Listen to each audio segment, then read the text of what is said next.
C'est une route perdue, à l'ouest de la Norvège. Cernée de glaciers et de falaises, sinueuse, comme la rive des fjords. Après des heures de recherche, je finis par atteindre le but de mon voyage. Flottant sur les eaux froides, des fermes de poissons, où se cache l'un des trésors les mieux gardés du pays, le saumon d'élevage. Dans ces lieux déserts, entourés de grillages et de portes closes, j'ai rendez-vous avec un homme qui souhaite me révéler ce qu'il considère comme un scandale, caché sous les eaux des fjords. Kurt Odekalv est l'un des militants écologistes les plus respectés de Norvège. Il est parti en guerre contre les éleveurs de saumon, responsable selon lui d'une catastrophe sanitaire à grande échelle. Ces élevages, c'est un désastre. Dans une ferme comme celle-ci, il y a 2 millions de saumons. C'est beaucoup trop. À cause de ça, ils tombent tous malades. En ce moment, il y a plusieurs épidémies qui se sont propagées dans toute la Norvège. Mais ça, ils le cachent aux consommateurs, qu'ils soient norvégiens ou français. Depuis 10 ans, Kurt Odekalv va placer ses fermes industrielles sous haute surveillance, accumulant les preuves. Aujourd'hui, il souhaite me révéler les pratiques des éleveurs norvégiens qu'il juge dangereuses. Sur ces images qu'il a tournées, il affirme que ces hommes déversent dans les bassins un puissant pesticide, connu pour ses effets neurotoxiques.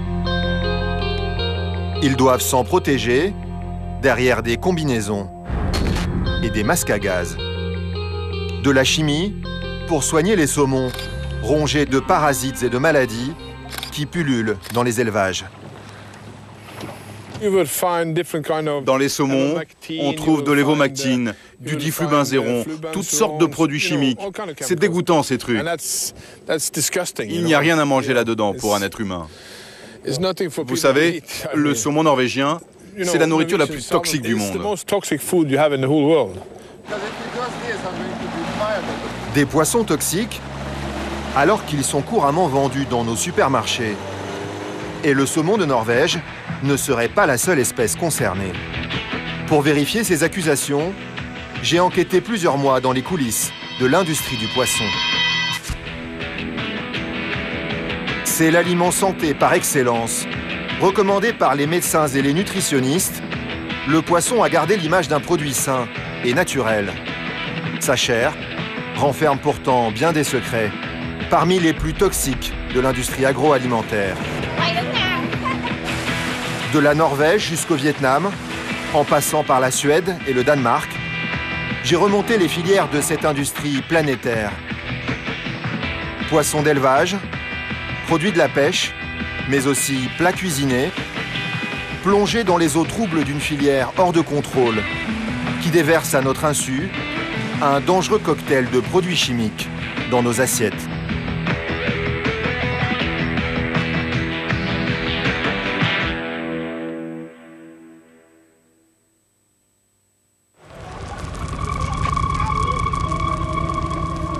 En France, la consommation de poissons a plus que doublé en 50 ans. Elle atteint aujourd'hui 27 kilos par an et par habitant. C'est plus que le bœuf ou le poulet. Pour répondre à la demande, de nouveaux poissons ont fait leur apparition. Et les poissonneries d'aujourd'hui ne ressemblent plus vraiment à celles d'autrefois. Jeune homme, bonjour. Bonjour. Vous désirez Je vais vous prendre 2 filets de saumon, s'il vous plaît. D'accord. Sur peau. D'accord. Dans cette poissonnerie parisienne, le saumon est écossais, les bars sont grecs, et à part la truite, pas un poisson français à l'horizon. On a très peu de poissons français, tout en sachant que maintenant on nous donne pas on nous dit simplement Atlantique Nord-Est, on nous donne que des zones de pêche. Il y a quelques années, on nous précisait beaucoup mieux les choses. Aujourd'hui, la grande majorité des poissons consommés en France est importée, et près d'1 sur 2 est un produit d'élevage. l'élevage, on a le saumon, le bar, la dorade. On a à peu près 60% de pêche et le reste de l'élevage. Des poissons beaucoup moins chers que les produits de la pêche, comme ces saumons d'élevage ou ces filets de panga. À 12,90 € le kilo, c'est le poisson le moins cher du magasin. 12,90 € le kilo, ça permet à certaines personnes de pouvoir se manger du poisson pas trop cher. Ils ne peuvent pas tous se permettre d'avoir du dos de cabillaud à 32 € le kilo en fait. C'est un produit qui marche très fort. Là, le prochain arrivage est pour quand? Demain. Encore inconnu il y a 10 ans, le panga est aujourd'hui l'un des 10 poissons les plus consommés en France. C'est 12,90 € le kilo et à partir de 500 grammes, on fait 10 €. On le trouve dans les poissonneries et aussi dans la plupart des grandes surfaces, sous forme de filets congelés. Mais grâce à son petit prix, le panga s'est surtout imposé dans la restauration collective, au point de devenir l'un des poissons les plus consommés de la sauce dans les cantines scolaires. Si vous voulez de la sauce, vous le dites là.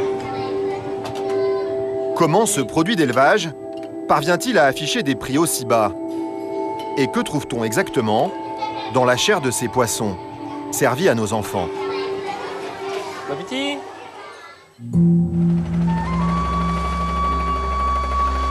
Au sud du Vietnam, dans le delta du Mekong, la première étape de mon enquête. Ici, le panga fait partie des traditions culinaires. Vendu sur les marchés, consommé tous les jours dans les restaurants. Mais derrière cette image traditionnelle, il y a une autre réalité. Depuis une quinzaine d'années, le panga est aussi devenu l'une des principales richesses de la région. 95% de la production mondiale provient du sud du Vietnam. Dans la petite ville de Can Tho, sur le delta, on lui a même érigé une statue, juste à côté de celle d'Ho Chi Minh, le père de l'indépendance du pays. Je vais découvrir que cette réussite économique cache aussi une face sombre, surexploitant les hommes autant que l'environnement.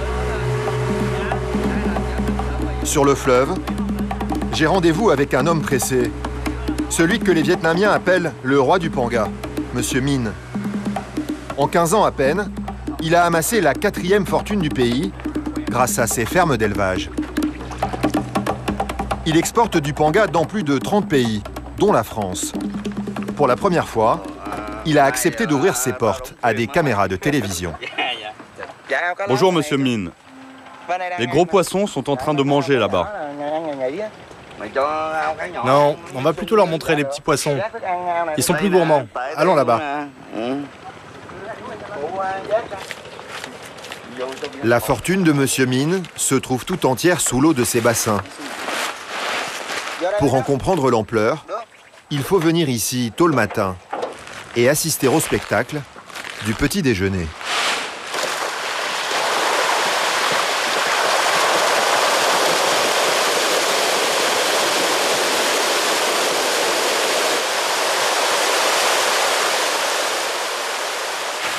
Dans chacun de ces étangs, 300 000 pangas. Une concentration industrielle pour un poisson vorace.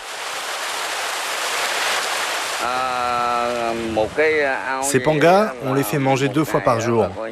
Et à chaque fois, on leur donne 3 tonnes d'aliments. C'est comme ça qu'on les nourrit. Gavés de ces croquettes, bourrées de graisses et de protéines, les poissons atteignent leur taille adulte en seulement 6 mois. 2 fois plus vite que dans la nature. Pour assurer sa production, Monsieur Minh possède plus de 350 étangs de ce type. Dans mes fermes, il y a 100 millions de pangas. Vous vous rendez compte? Il y a plus de poissons dans mes bassins que d'habitants dans tout le Vietnam. Après 6 mois d'élevage, les fermiers récoltent 25 tonnes de poissons par étang. Mais pour les pangas, ce n'est que le début du voyage vers les assiettes européennes. Pour qu'ils plaisent aux consommateurs, Monsieur Minh va leur faire subir une transformation radicale dans l'une de ses 8 usines. En moins d'1 heure, ils y deviendront des filets congelés, gorgés d'additifs, prêts pour l'exportation.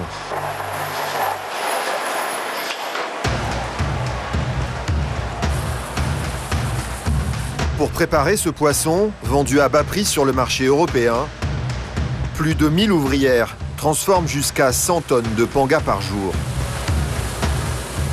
La rémunération des employés dépend de leur performance. Jusqu'à 150 € par mois. Mais pour ça, il faut tenir la cadence. 10 secondes en moyenne par filet, 10 heures par jour. Plus elle travaille et plus elle gagne. C'est la règle ici. Avant la congélation, une dernière étape est nécessaire, qui commence dans ces grandes lessiveuses. Dans cette eau, des polyphosphates. Ces additifs facilitent la congélation. Mais ils ont un autre avantage. Ils permettent aux filets de se gorger d'eau et d'augmenter artificiellement leur poids. À l'arrivée, le poisson n'a plus ni goût ni odeur. Mais étonnamment, pour Monsieur Mine, c'est plutôt un avantage à l'exportation. Contrairement aux autres poissons, le panga ne sent rien. Et il n'a pas de goût non plus, donc il prend le goût de toutes les épices. Et du coup, il convient pour les cuisines du monde entier. C'est ça le secret du panga. Tous les ans, le Vietnam exporte 1,5 milliard de ses filets low cost, incolores et inodores. 20% de la production nationale sort des usines de Monsieur Mine. Dans son hangar, plusieurs milliers de tonnes sont en partance vers l'Espagne, l'Ukraine ou encore le Brésil. Mais aussi, à en croire Monsieur Mine, vers certains supermarchés français.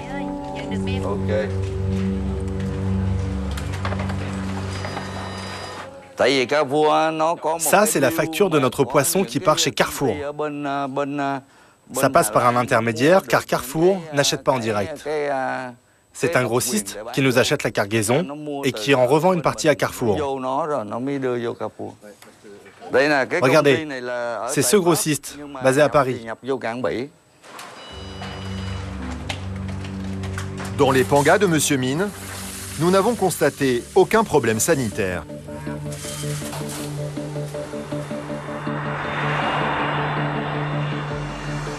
Mais dans d'autres élevages, certains poissons concentrent dans leur chair de dangereux cocktails de produits chimiques, car la plupart des pangas sont malades à cause de la pollution des eaux du Mékong.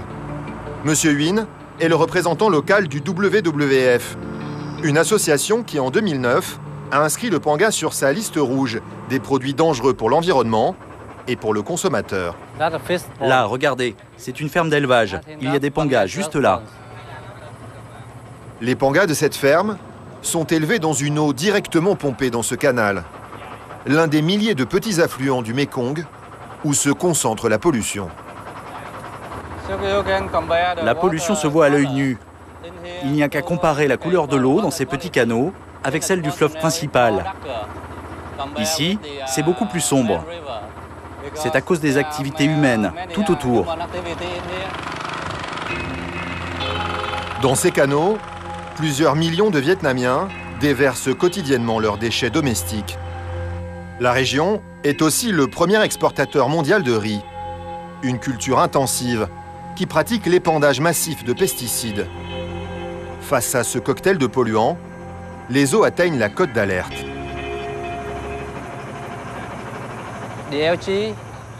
Ces canaux concentrent des algues vertes et des bactéries qui détruisent l'oxygène et rejettent des produits toxiques dans l'eau. Et ça peut rendre les pangas malades?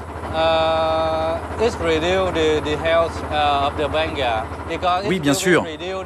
Parce qu'en réduisant la proportion d'oxygène dans l'eau, on affecte la santé et le système immunitaire des poissons. Et pour soigner leurs pangas rendus malades par la pollution, les éleveurs déversent dans les étangs des quantités industrielles de médicaments. Dans cette ferme, justement, les poissons ont attrapé plusieurs maladies. C'est une grande ferme. Philippe Questemont est chercheur pour l'université de Namur, en Belgique. Il est venu aider cet éleveur à soigner ses pangas. Ces maladies de vos poissons, ça ne vous pose pas de trop gros problèmes? Si, ça nous pose des problèmes. Sur le corps et aussi au niveau des nageoires, ils ont des saignements. Yes. Des saignements, d'accord. Oh, yes. Et ils ont aussi une maladie du foie. Yes. Philippe Questemont va découvrir que pour soigner les poissons, les éleveurs utilisent des doses dangereuses de médicaments.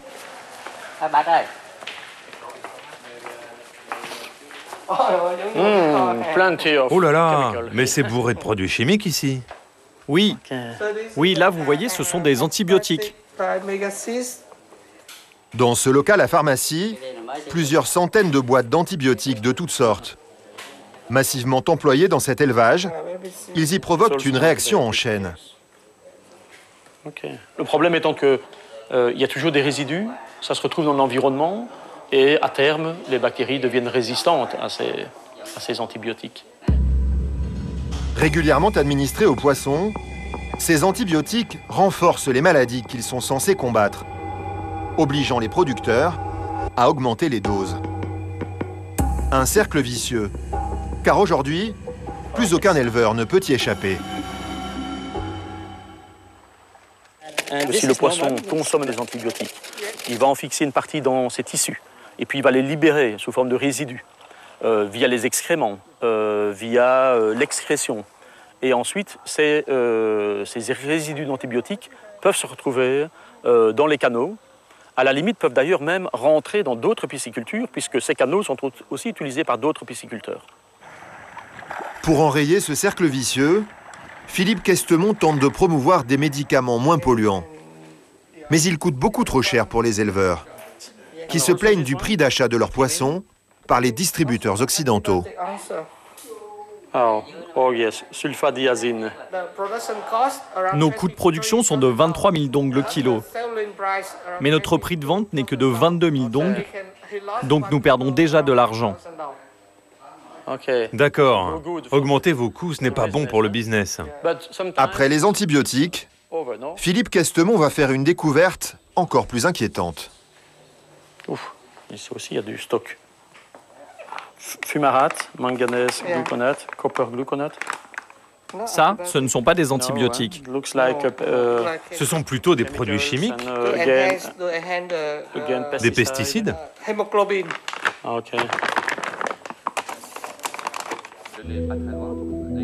Des pesticides qui se concentrent dans la chair des poissons et dans les eaux du Mékong.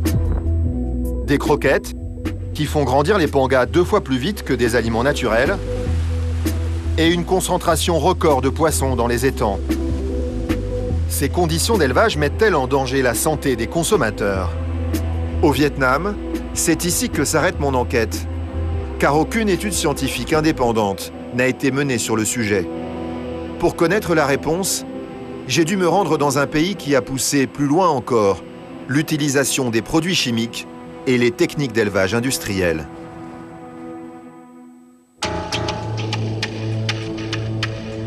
En Norvège, l'élevage de poissons pèse 4 milliards d'euros par an. C'est la deuxième ressource du pays après le pétrole.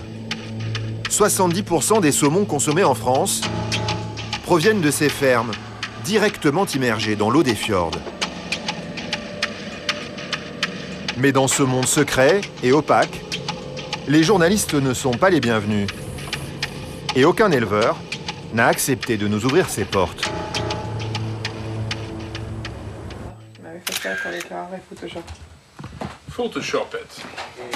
Je retrouve Kurt Dekalve, l'activiste qui se bat contre les méthodes des éleveurs norvégiens.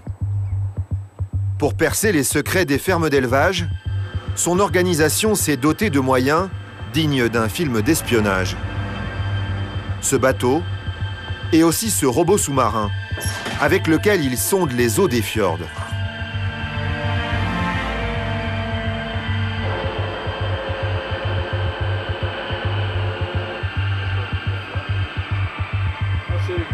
C'est rempli de bactéries, là, dans les bulles. Cette couche est pleine de déchets.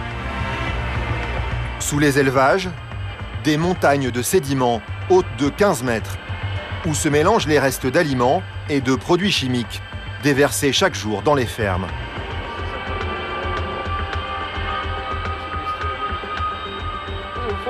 C'est incroyablement pollué là-dedans.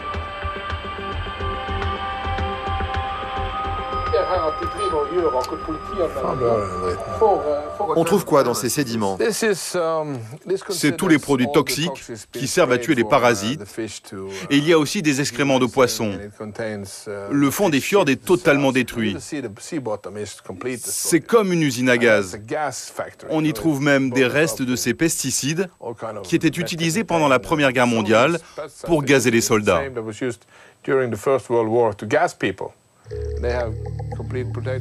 Le principal problème des éleveurs norvégiens, c'est ce parasite, le pou de mer. Il se loge dans la chair des poissons et peut provoquer leur mort. Devenu résistant à tous les traitements, il oblige les éleveurs à employer des pesticides de plus en plus agressifs. Ces conditions d'élevage produisent sur les poissons des résultats effrayants, comme sur ces cabillots, déformés par des mutations génétiques.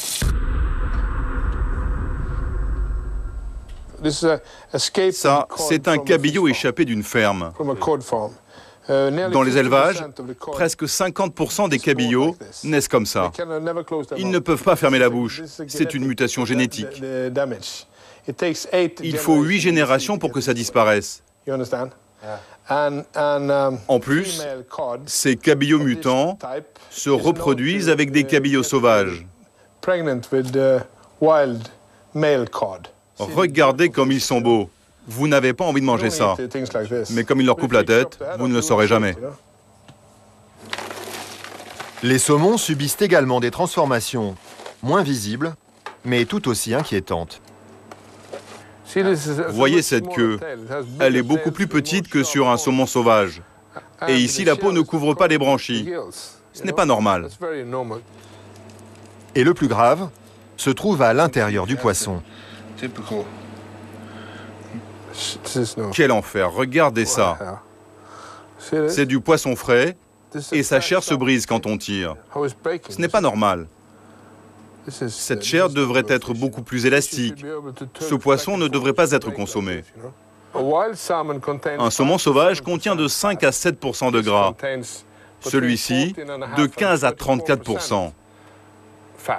Et comme les produits chimiques se stockent dans le gras, ça fait de ce poisson la nourriture la plus toxique du monde.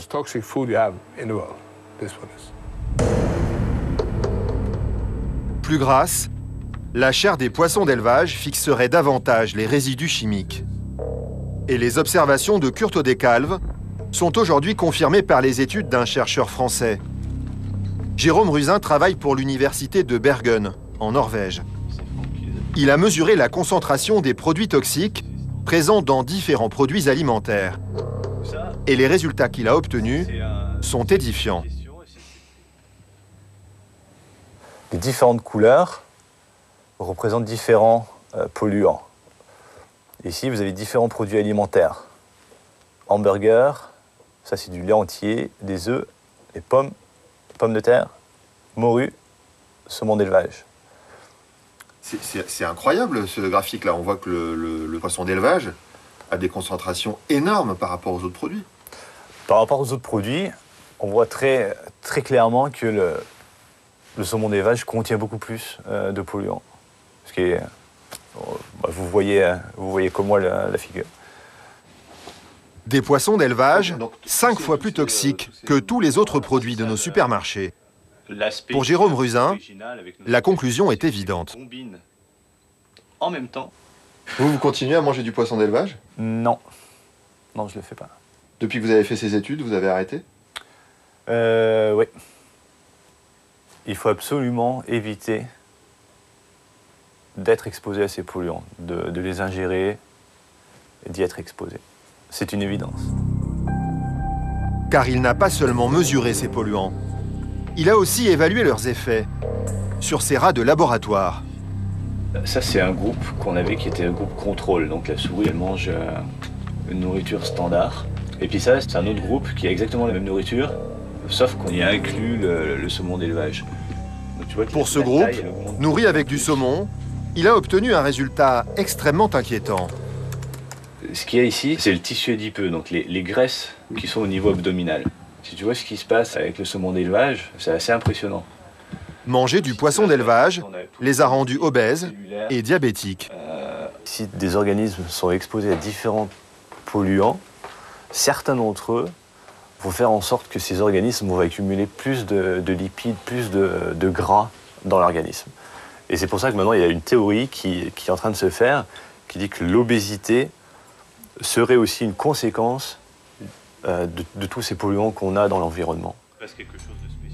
Jérôme Ruzin va ensuite nous faire une autre révélation. D'après ses recherches, ce qui intoxique le plus la chair des saumons, ce ne sont pas les pesticides déversés dans les élevages, mais ces croquettes, avec lesquelles sont nourris les poissons. Ces polluants, ils viennent essentiellement de la nourriture qu'on donne aux saumons. Mais c'est quoi ces polluants? Il y a des dioxines, il y a des PCB, dieldrine, aldrine, toxaphène, tous ces produits chimiques. Mais comment ça se fait qu'on trouve ça dans des croquettes? Ça, il faut demander à ceux qui font la nourriture pour les poissons. Mais ce qui est sûr, c'est que l'effet peut être énorme, très dangereux. De simples croquettes, qui seraient plus dangereuses encore que les pesticides et les antibiotiques. Comment sont-elles fabriquées? Et pourquoi sont-elles aussi toxiques?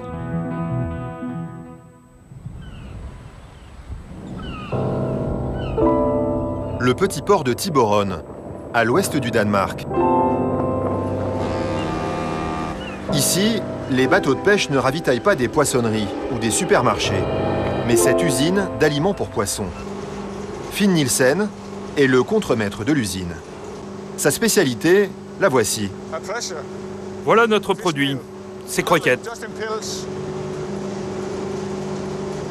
Ces croquettes, il les fabrique avec de la chair de poisson fraîchement pêchée.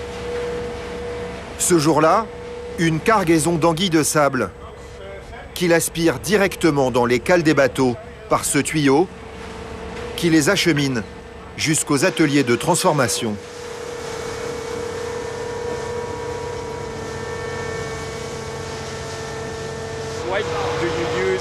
Pourquoi utilisez-vous ces anguilles pour vos croquettes?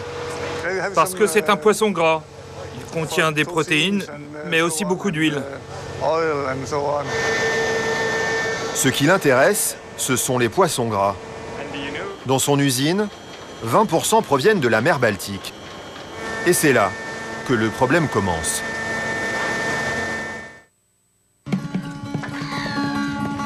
La Baltique est l'une des mers les plus polluées du monde. Et certaines espèces qu'on y pêche sont aujourd'hui devenues toxiques, contaminant les croquettes, mais aussi toute la chaîne alimentaire. En Suède, j'ai rendez-vous avec Jan Isaksson. Il milite pour l'association Greenpeace. Dans cette poissonnerie, il m'emmène acheter des poissons pêchés dans la région. Bonjour. Je voudrais des harengs et du saumon, s'il vous plaît.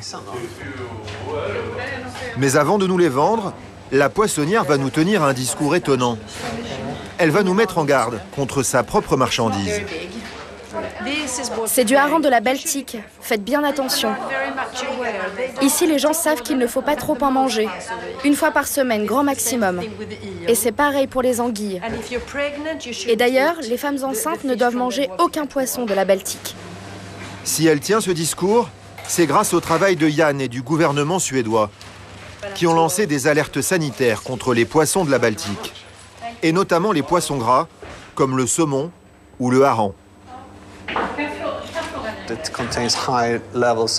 Ils contiennent une grande concentration de dioxines, l'un des poisons les plus violents que nous connaissons. Et même des niveaux très bas de dioxines peuvent avoir un effet sur votre système hormonal ou provoquer des cancers.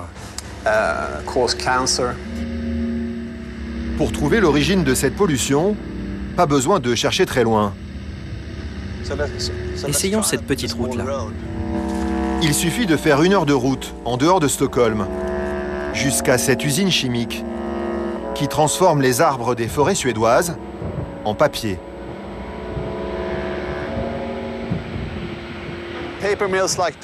Historiquement, les papeteries suédoises sont à l'origine de la pollution à la dioxine. Il y en a ici de fortes concentrations. Et la chimie suédoise n'est pas le seul pollueur. Autour de la mer Baltique, 9 pays très industrialisés déversent leurs résidus chimiques, comme l'Allemagne ou la Russie. Une mer presque fermée, dont les eaux ne se renouvellent qu'au bout de 30 ans. Les produits chimiques s'y concentrent et aboutissent dans la chair des poissons.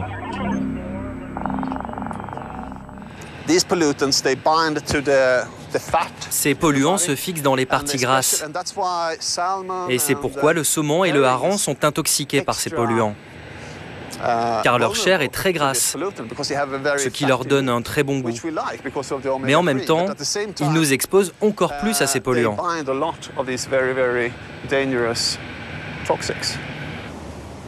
Ces produits chimiques remontent ensuite la chaîne alimentaire. Plus un poisson est gras, et plus il fixe dans sa chair les polluants. Certains, comme les pesticides ou les PCB, ne s'éliminent jamais. On les appelle les polluants organiques persistants. En remontant la chaîne alimentaire, ils se concentrent de plus en plus dans les parties grasses. En bout de chaîne, 1 kilo de thon ou de saumon est donc beaucoup plus toxique qu'1 kilo de petits poissons. C'est ainsi que certains poissons gras de la Baltique sont devenus impropres à la consommation. Ils sont donc de moins en moins présents dans les assiettes des consommateurs. Du coup, ils se retrouvent massivement sur le marché des croquettes pour poissons. Et c'est là que l'intoxication s'accélère.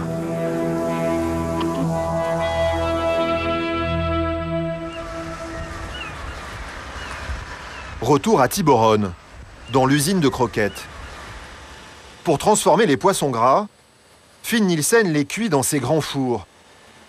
En bout de chaîne, il obtient 2 produits très différents.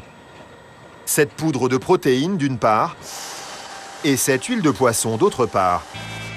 Ces 2 ingrédients permettent la fabrication du produit fini. Et chacun à leur manière, ils vont contribuer à la contamination des croquettes. Cette huile tout d'abord. En concentrant les parties grasses, elle accélère l'accumulation des polluants. C'est la raison pour laquelle les poissons d'élevage y sont encore plus exposés que les poissons sauvages. Les poudres de protéines, quant à elles, posent un autre problème, plus grave encore. C'est au bout de l'usine que je l'ai découvert, dans ce bac de produits chimiques.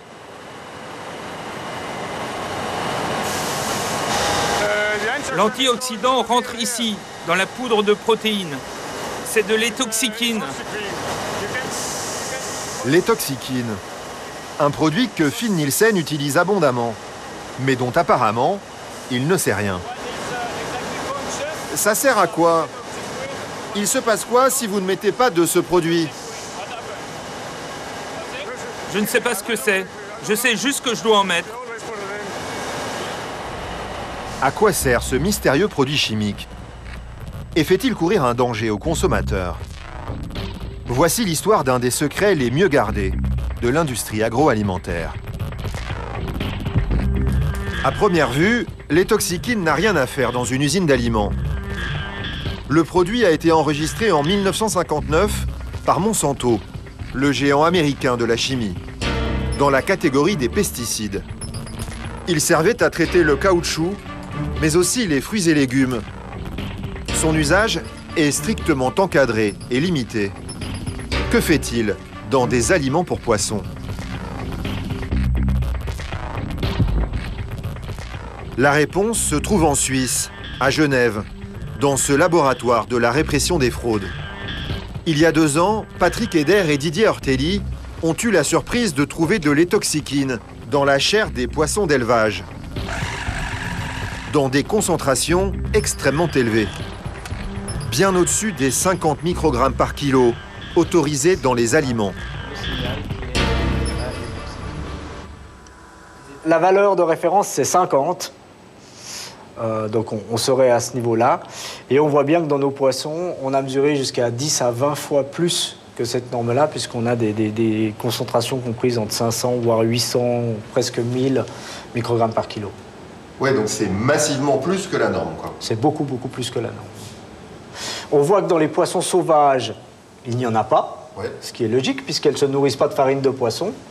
Et que par contre, tous les poissons issus de l'aquaculture sont contaminés par de l'étoxyquine. Avant eux, personne n'avait jamais pensé à chercher de l'étoxyquine dans les poissons. Et pour cause. Le produit est censé protéger les fruits et légumes.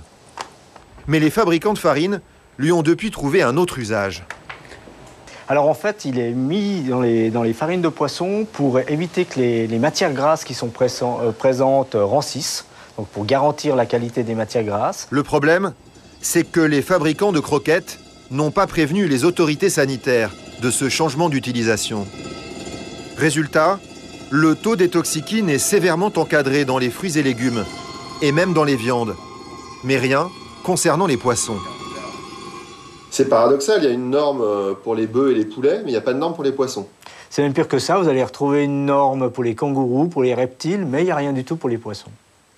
Et Patrick Eder a fait une découverte plus étrange encore. Les effets de l'étoxyquine sur la santé humaine n'ont en fait jamais été évalués par l'EFSA, l'Agence européenne de sécurité sanitaire. Il manque énormément de choses, puisqu'on voit bien dans le rapport de l'EFSA que la toxicité long terme et les aspects liés au cancer, il n'y a pas d'études valides qui ont été soumises, qu'au niveau de la toxicité de reproduction, du développement du fœtus, pas d'études valides soumises, au niveau de la neurotoxicité, idem, et à l'arrivée, l'EFSA ne peut pas donner une dose journalière admissible, parce qu'elle le dit, elle ne peut pas le calculer, elle n'a pas de données suffisantes. Si cette substance devait nouvellement apparaître sur le marché, certainement qu'elle ne pourrait pas, avec un niveau d'étude aussi faible. Une seule étude sérieuse a été publiée. Elle émane d'une chercheuse norvégienne. On n'a quasiment rien trouvé, si ce n'est cette thèse qui avait eu lieu en Norvège. Je décide de retrouver la trace de cette chercheuse. Elle a soutenu sa thèse à Bergen, à l'ouest de la Norvège, dans cet institut de recherche étatique, le NIFES. Mais depuis, elle y a perdu son travail. C'est donc chez elle que je la retrouve. En travaillant sur l'étoxyquine, Victoria Bone a d'abord découvert que personne, pas même le fabricant Monsanto, n'avait la moindre idée des effets de ce produit sur la santé humaine.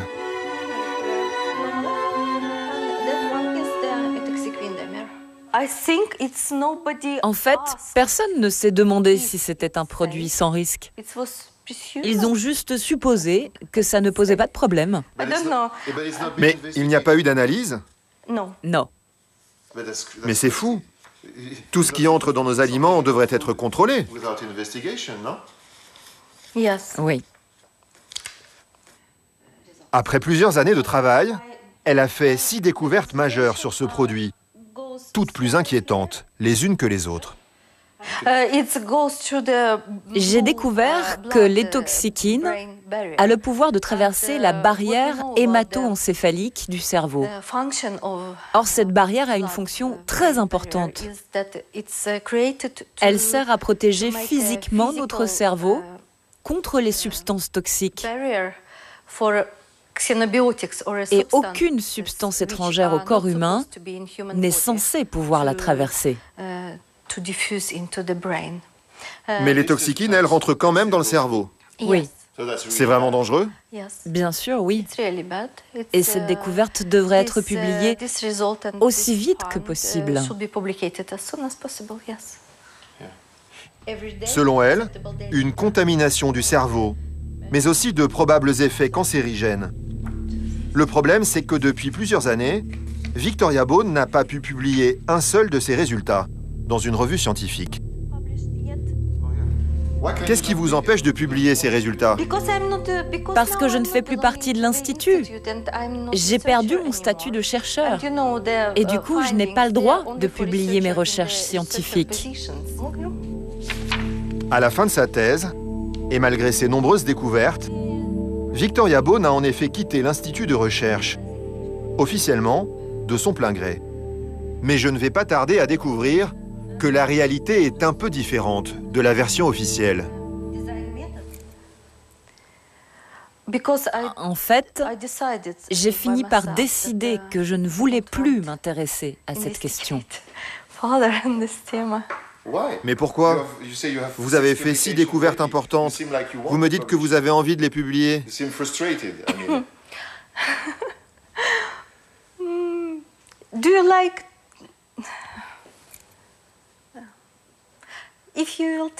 Si vous détournez votre caméra, on pourra en parler si vous voulez.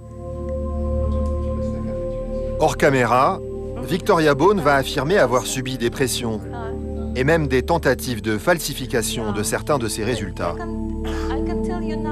Dans l'espoir de retrouver un poste et de publier un jour ses recherches, elle a préféré ne pas dénoncer ses pratiques dans les médias. D'autres, en revanche, l'ont fait avant elle. Car elle n'est pas la première à avoir été poussée vers la sortie. En 2006, cette femme, Claudette Béthune, également chercheuse au NIFES, avait elle aussi mesuré la présence de substances dangereuses dans le saumon. Elle avait alors dénoncé dans un journal norvégien les pressions et les falsifications de la part de sa hiérarchie et du ministère de la Pêche.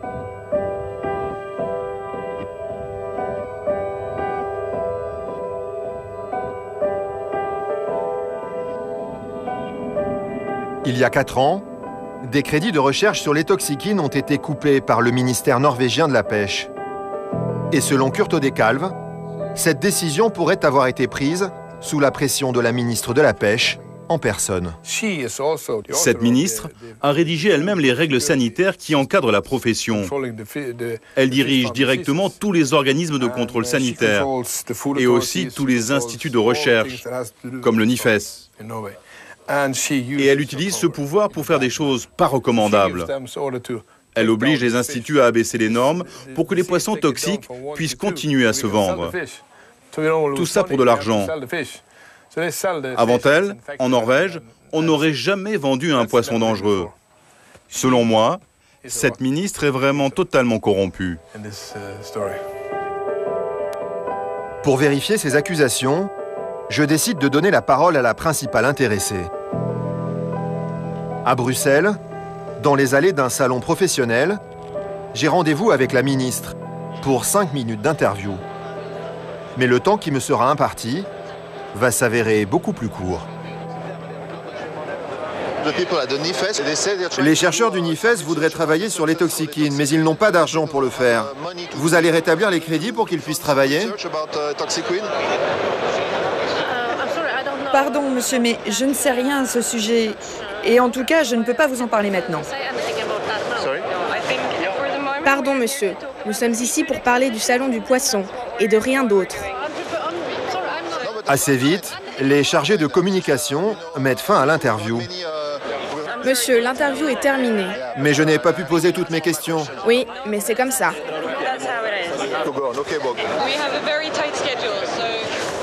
La ministre ne souhaite donc pas s'exprimer sur les toxikines. Elle ignorait même tout de cette substance. Pourtant, si on prend le temps de consulter son CV, disponible sur le site internet du ministère, on y apprend qu'elle a travaillé 4 ans comme consultante pour Evos, le leader mondial de la croquette de poisson, juste avant d'être recrutée comme conseillère au ministère de la Pêche. Elle a depuis occupé des dizaines de postes dans l'industrie du saumon, dont elle a même dirigé l'un des principaux lobbies, le syndicat professionnel FHL. Et selon Kurt Odekalv, il y a encore une ligne qui manque à ce CV déjà bien rempli. Vous savez, cette femme possède 8% d'une grosse saumonnerie et son directeur de cabinet 20% d'une autre ferme. Moi, j'appelle ça de la corruption. Ça me rappelle la mafia sicilienne.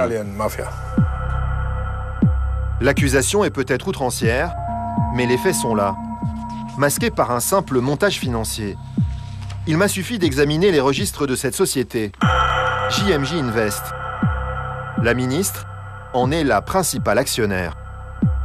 Et JMJ Invest possède effectivement plus de 10% d'une des principales saumonneries norvégiennes, dont plusieurs autres actionnaires sont des membres de la famille de la ministre. Poissons toxiques, chercheuse muselée, ministre en conflit d'intérêts, je quitte la Norvège un peu étonné par tout ce que je viens d'apprendre. Mais mon enquête n'est pas encore tout à fait finie.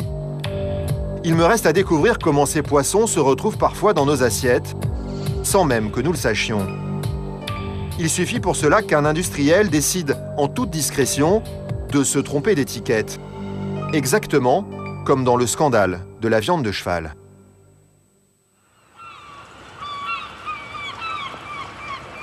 À Boulogne-sur-Mer, le principal port de pêche français, certaines entreprises ne se contentent pas de vendre du poisson.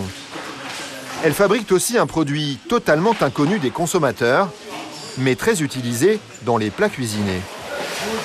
Ce jour-là, un arrivage de cabillaud.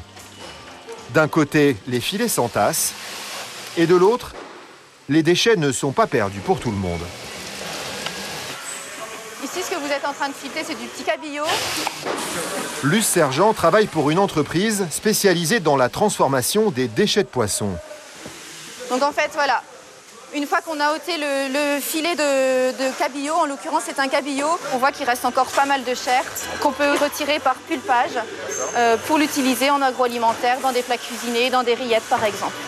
Voilà, donc on donne une valeur ajoutée à ce qui était considéré comme un déchet il y a encore quelques années. Et maintenant, c'est devenu une ressource très prisée. Très prisée et surtout pas très chère. Ces restes, avec lesquels sont préparés nos plats cuisinés, Luce Sergent les achète moins de 15 centimes le kilo. Certains sont chargés dans ces conteneurs frigorifiques. D'autres partent directement dans ces camions-bennes et sont acheminés jusqu'à cette usine où rien ne se perd.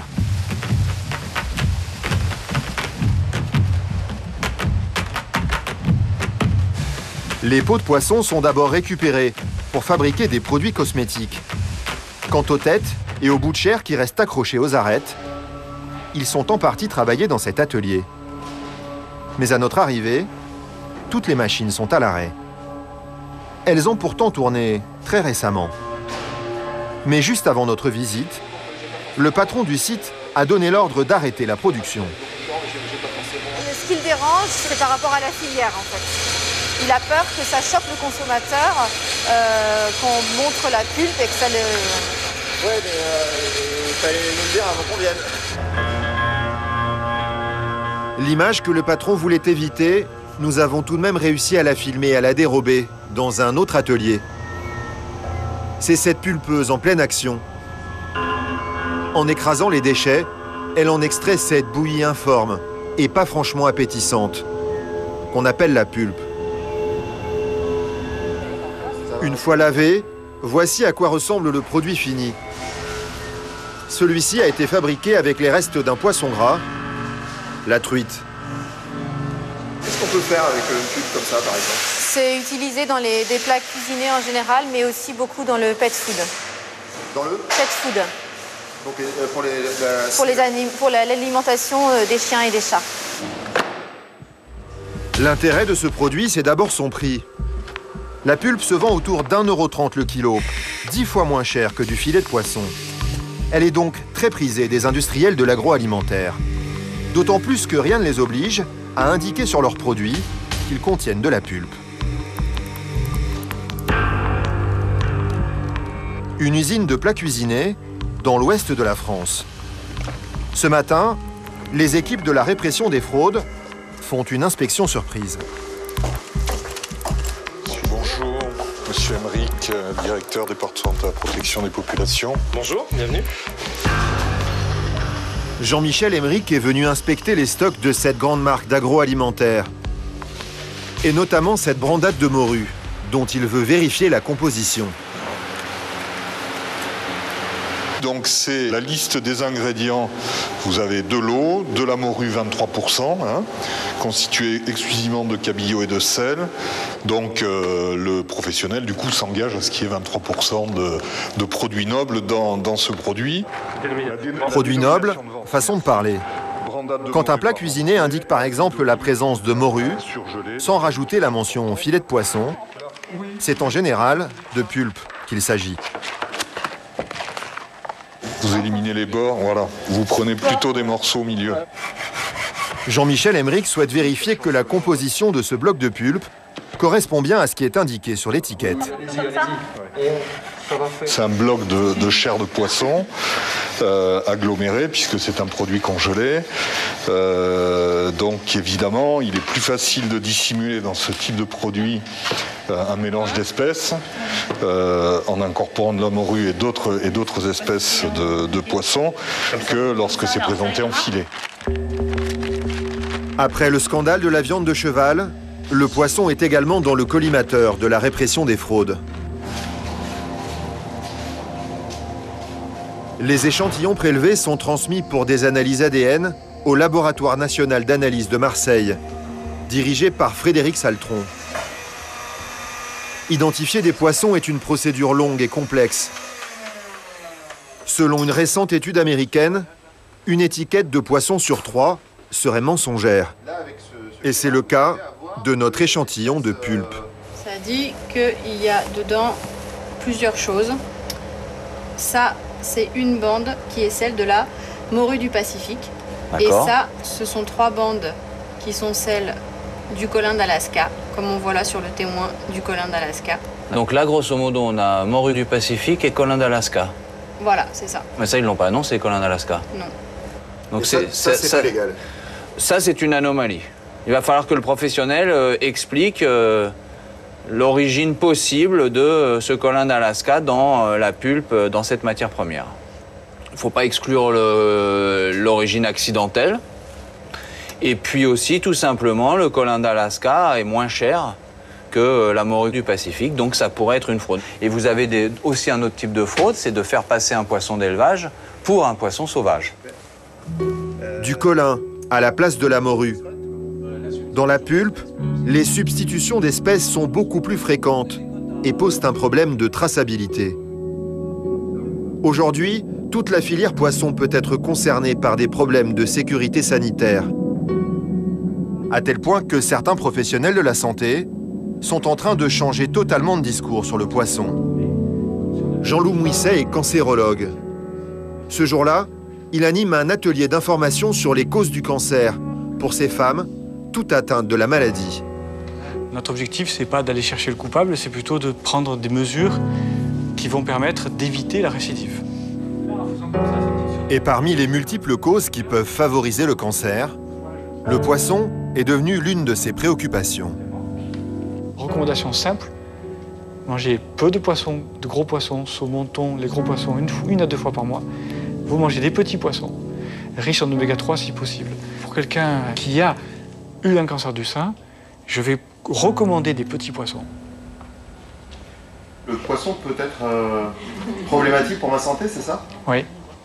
Oui, parce qu'on veut résumer. Avant, c'était vrai parce que le poisson était le poisson, avec ses constituants qu'on mesurait, avec sa richesse en oméga 3 notamment, en vitamine D. On donnait des cuillères de foie de morue, pas pour rien, dans l'enfance, parce qu'elle est riche en vitamine D. Donc ça, c'est un élément de santé. Mais tout d'un coup, ce poisson, c'est pas que du poisson, c'est du poisson avec des pesticides, du mercure, et même si c'est du poisson de Finlande, on sait qu'il y a plein de radioactivité, toujours plus de 20 ans après, de Tchernobyl. Donc c'est pas du poisson que vous mangez, c'est du poisson avec de la radioactivité, du mercure, des métaux lourds, et des PCB, des dioxines, etc. C'est plus la même chose. Donc le message, il doit être différent malheureusement, parce que les choses ont changé. Pendant 30 ans, les autorités sanitaires françaises ont encouragé sans limite la consommation de poissons. Cet été, elles ont revu à la baisse leurs recommandations. Pas plus de 2 portions de poisson par semaine. Une manière de prévenir ou d'anticiper ce qui pourrait devenir notre prochain scandale alimentaire.